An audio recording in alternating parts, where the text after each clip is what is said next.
μελέτη στρατηγικής του τουρισμού, ο οδικός χάρτης για το έτος 2021 που εκπώνησε ο ΣΕΤΕ, δείχνει πως ο πολιτιστικός τουρισμός έχει τη μεγαλύτερη προστιθέμενη αξία για τη χώρα, διαφοροποιεί το προϊόν μας, το κάνει πιο ανταγωνιστικό, βελτιώνει τα ποιοτικά χαρακτηριστικά του, αμβλύνει την εποχικότητα της τουριστικής περίοδου και κατανεύει πιο ομοιόμορφα γεωγραφικά το εισόδημα από τον τουρισμό.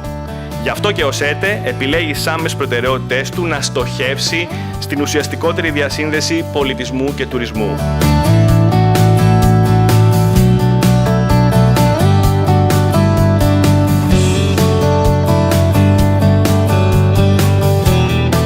Εφαρμόζοντας την εθνική περιφερειακή τουριστική πολιτική μας, συνεργαζόμαστε με τις 13 περιφέρειες, με τους δήμους και τους αναπτυξιακούς φορείς και τον ιδιωτικό φυσικά τομέα και έχουμε και πολύ καλή σχέση και με το ΣΕΤΕ για την τουριστική ανάπτυξη και την ενιαία προώθηση και προβολή κάθε περιοχής και προορισμού με βάση τα ισχυρά πλεονεκτήματα της κάθε περιοχής.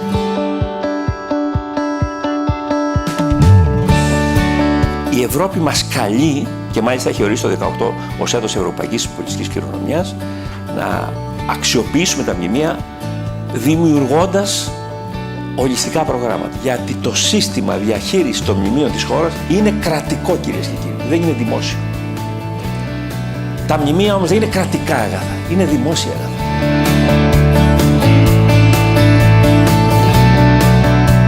Ότι όλη η παραγωγική αλυσίδα, όλο το προϊόν δηλαδή, πρέπει σε όλους τους κρίκους του να είναι ποιοτικό. Αν πέσει έστω και ένας κρίκος, θα πέσει το προϊόν.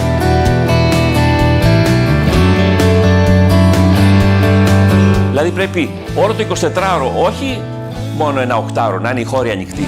Πρέπει να ικανοποιούμε και τις πιο ακραίες μορφές επισκεψιμότητας.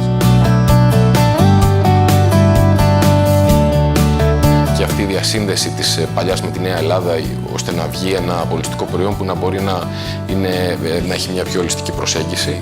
Δεν μπορεί να υπάρξει πολιτιστική παραγωγή και δεν μπορεί να υπάρξει πολιτιστικό απόθεμα χωρίς το περιβάλλον.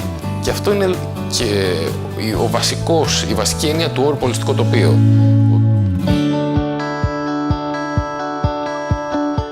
Πρέπει να πούμε ότι κινούμαστε στο πλαίσιο των τάσεων, των πολιτικών και των σχεδίων δράσης της Ευρωπαϊκής Ένωσης για την τρέχουσα δεκαετία, που μεταξύ άλλων θεωρούν την πολιτισμική κληρονομιά ως στρατηγικό πόρο για μια βιώσιμη Ευρώπη και πριμοδοτούν την πρόσβαση στον πολιτισμό μέσω ψηφιακών μέσων.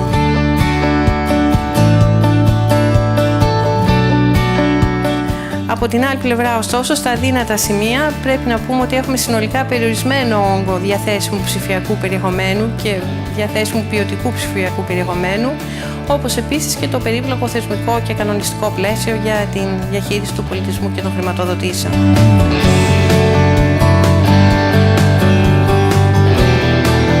Βλέπουμε λοιπόν ότι οι φίλοι μας οι Γάλλοι δεν διστάζουν να εξάγουν την πολιτιστική τους κληρονομιά, το σύμβολο ας πούμε της πολιτιστικής κληρονομιάς στο Λούβρο και να το εμπιστεύονται σε μια ξένη χώρα, θεωρώντας και σωστά θεωρώντας ότι η πολιτιστική κληρονομιά είναι ουσιαστικά κτήμα της ανθρωπότητας και ότι αυτός είναι τελικά ο τρόπος να την αναδεικνύεις.